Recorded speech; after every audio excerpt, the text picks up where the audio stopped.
Dihay usa ka pari nga nakasinati og burnout. So miadto siya sa obispo. Unya miingon siya, "Bishop, muhunong sa ako sa pagapari." Nakurat ang obispo. Nganuman? Gikapoy na ko, Bishop. Ha? Wala kay Bishop, mauna nga mang-apply na lang kong trabaho sa gawas. Bisan unsang trabaho, akong dawaton basta di sa lang yung ko magpari. Kaya gisumhan ako. Ang obispo nakasabot sa kahimtang sa pari o miuyon. Tuod man ang pari nang-apply, daghan siya gipang-applyan. Matay, wa man ginidawat niya. Naglisod siya. Hangtod nga frustrated na siya, may na lang kay nakalabay siya ba? Niabot siya sa usa ka zoo, unya diha sa may gate, nabasahan niya, "Need a job? Come inside." Sumisulod siya. Karon dito sa sulod, nangutana siya. Ingon siya, "Sir, unsa may inyong gikinahanglan nga trabahante?" Unya miingon tong employer, "Manginahanglan ramig tao nga kanang musugot nga mag-inunggoy, magpaunggoy-unggoy ba? Ang imong buhat, mag-unggoy-unggoy ra ka. Unya mulingaw ka sa mga tao nga mosulod sa zoo. Ang sweldo 1,000 per day." Sus, ingon ang pari sa iyang kaugalingon, mag-inunggoy nya 1,000 sweldo, kagamay nga trabaho, dakog sweldo. Mao to nga mi-apply siya, dawat dayon. Sus, pagkaugma, report na siya. Gisininaan siya, murag ni balhibo nga inunggoy, gimik-apan siya inunggoy, unya gipatungtong sa kahoy. Ang iyang gibuhat, naglabyog-labyog ra siya, lukso-lukso, balitok, mating ang mga tao, ilabi na ang mga bata. Malipay mo tanaw niya, namakpak ang mga bata. Sus, ang pari sa iyang kaugalingon, nakaingon siya, "Madyo pa dinhi, kay mag-inunggoy ra ko, ang mga tao malipay. Sa pari pa ko, inigwalin ako, ang mga tao matuog." So lipay siya kayo, contented siya. The next day, report siya sa trabaho, misamot siya gara, lukso-lukso siya, kapyot-kapyot sa kahoy, balitok-balitok siya. Sus, kadugayan yung balitok, naligas bitaw, nahagbong siya. Dito po siya kahagbong sa sudlanan sa leon. Suspirti niyang lisanga, kay nakita niya ang leon padung man buduol niya.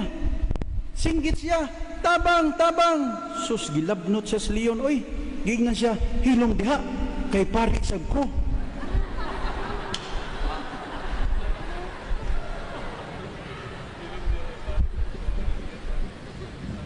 Mga igsuon ko diyan ni Kristo nga niya karon sulod sa atong katedral, ug sa daghan kaayo nga mga kaigsuonan nato sa lain-laing mga lugar sa kalibutan nga nakig-uban nato ining adlaw online sa atong pagahimuong ordinasyon. Sa dili madugay kining siyam ka mga diakono nga niya karon sa atong atubangan pag-ordinahan sa pagapari. Karong panahona, sayon ba ang magpuyo ug magbuhat sa papel sa usa ka pari? Sukad sa iyang sinugdanan, ang bukasyon sa pagapari usa ka dakong hagit. Tungod kay ang dalan nga pagasundon mao man ang dalan sa pagpaubos, dalan sa pagpangalagad, dalan sa sakripisyo. Kini ang dalan sa krus nga gisubay sa labang pari nga mao si Kristo atong Ginoo, nga mao ang tuburan sa tanang bukasyon sa pagkapari. Ang papel mga igsuon sa pagkapari ning modernong panahon ug ilabi na ning gitawag natog new normal times, misamot kadakong hagit. Busa sa sinugdanan pa lang, kinahanglan ato nang i-alerto kining atong mga pag-ordinahan sa pagkapari. Pahimangnuan nato sila daan aron dili sila ma-burn out. Ang una ug pinaka-importante nga pahimangno nga akong ihatag kaninyo, ayaw isalig ang tanan sa inyong kaugalingong katakos. Hinuon adto mo salig sa gahom ug panabang sa Dios. Pray not only regularly, but pray heartily. Ang tanan ninyong pagabuhaton, kinahanglan bunga sa inadlaw-adlaw ninyo nga pakighinabi sa Ginoo nga maoy nagpili ug nagtawag kaninyo sa pagkapari. Ang pagkapari usa ka kinabuhi sa pagkamapaubsanon ug pagkasimple. Dako ni nga hagit kay ngano ang kultura ug panghunahuna karon nagdasig man sa mga tao nga magpalabuanay, magpakita gilas, magpahinong. Tanawa sa social media, isig paporma. Kunya daghag bright, daghag idea. Ang tanan broadcaster, kabantay mo? Daghan ganahan mo tingog ug muhatag og opinyon. Unya rabag dunay kasukan o kabiklan isangyaw sa tibuok kalibutan. Ang pari gihagit nga mahimong countercultural, sign of contradiction. Gikinahanglan nato ang kamapaubsanon tungod kay sa pagkapari raba gihatagan kita sa Dios og talagsaong gahom. Nga kung dili nato ampingan o gamiton sa maayo, pwede nga makapadako sa atong ulo ug maghatag og kasakit sa daghang mga tao. Ikinahanglan nato ang pagkamapaubsanon aron nga sayon nato ang pagsunod sa kabubuton sa Dios nga usahay ipadayag pinaagi sa hunahuna o desisyon sa inyong obispo.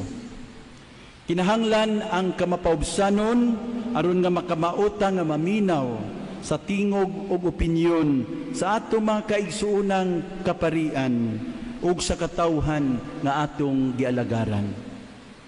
Gikinahanglan sab nato nga magpabiling simple kanunay aron kita magmalipayon sa pagkapari, aron kita dili mabugatan, dili malangan ug dili madisturbo sa atong pagpanerbisyo.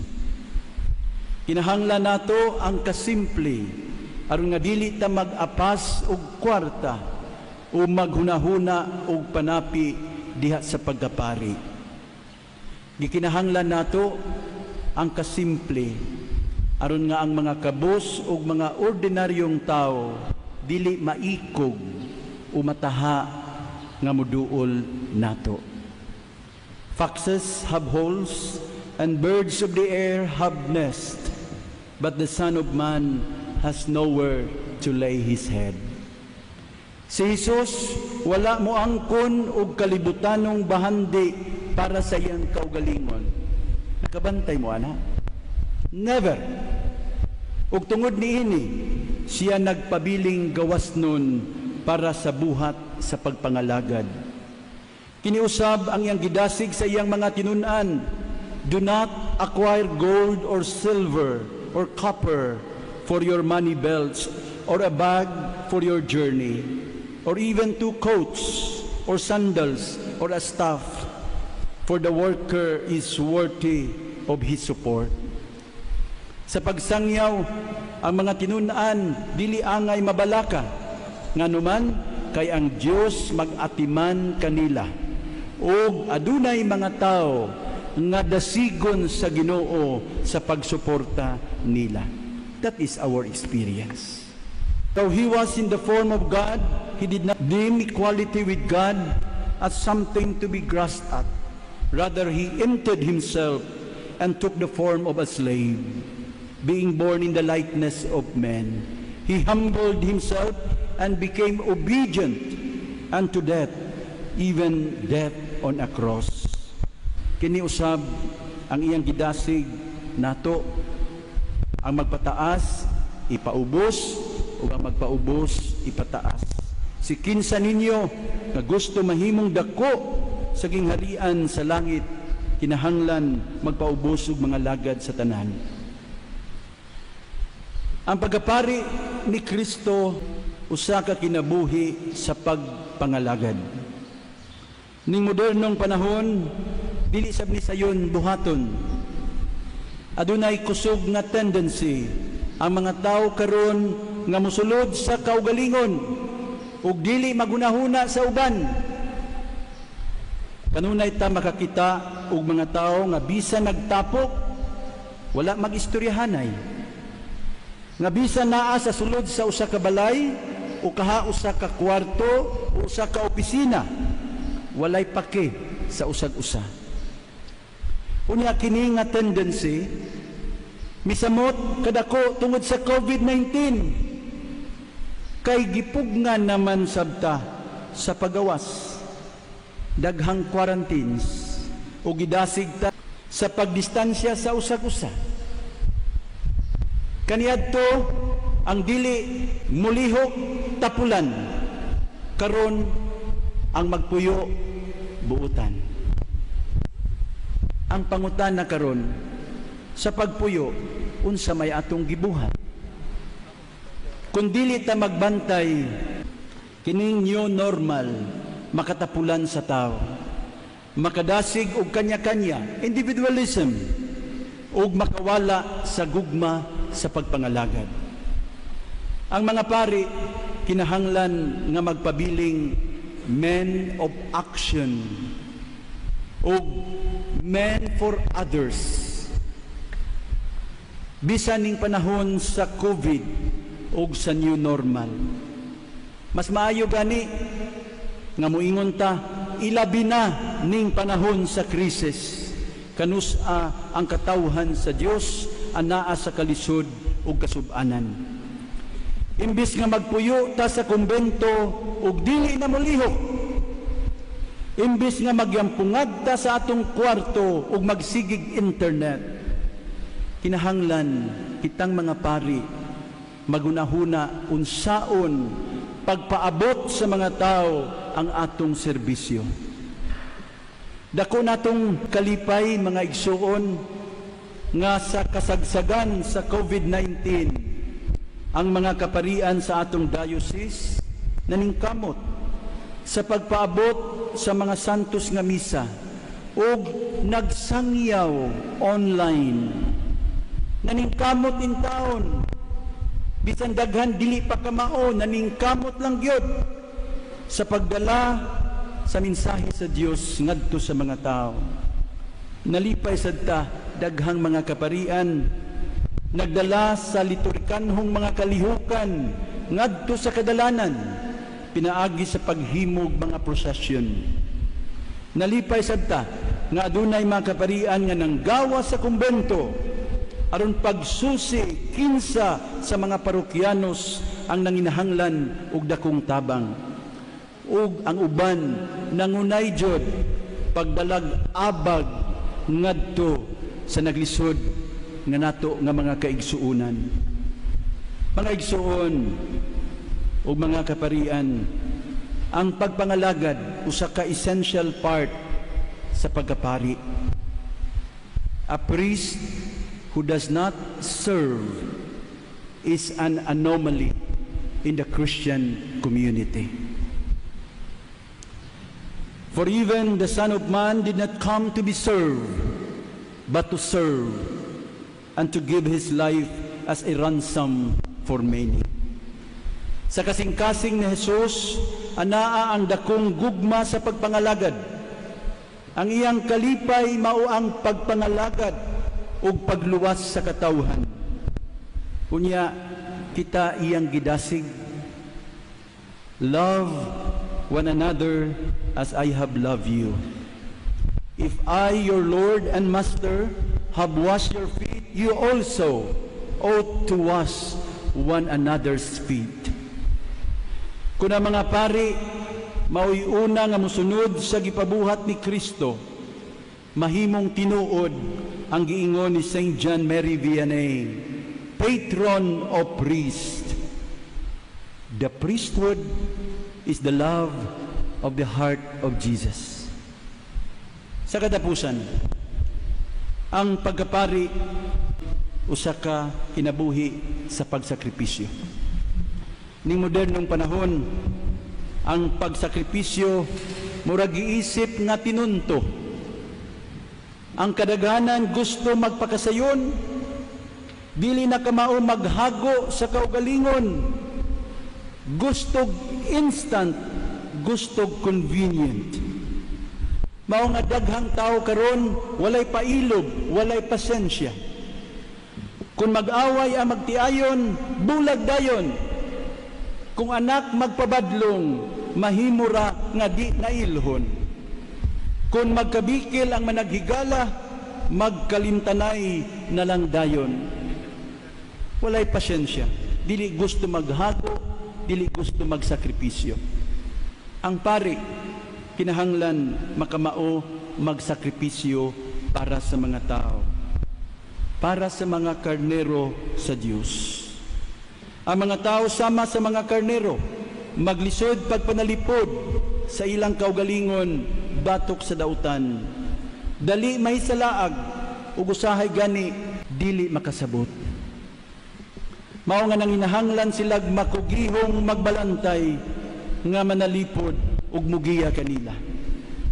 Sa pagbuhat ning maong papel, kinahanglan ang pari makamao malimot sa kaugalingon ug magsakripisyo.